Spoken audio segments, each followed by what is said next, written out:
kunaon Kang di dimelian wae taneuh dileuweungkeun sabab lamun dibeli ku batur pasti dijieun perumahan.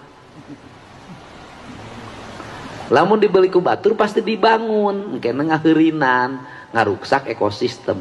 Mantap ku kuring dibelian jeung naon jeung sirah cai tetep jadi sirah cai, tangkal kawung kudu tetep jadi tangkal kawung, tangkal bitung kudu tetep jadi tangkal bitung, tempat orai kudu tetep jadi tempat orai, tempat sero kudu tetep jadi tempat sero sabab orai jeung sero kudu bareng ngahiji.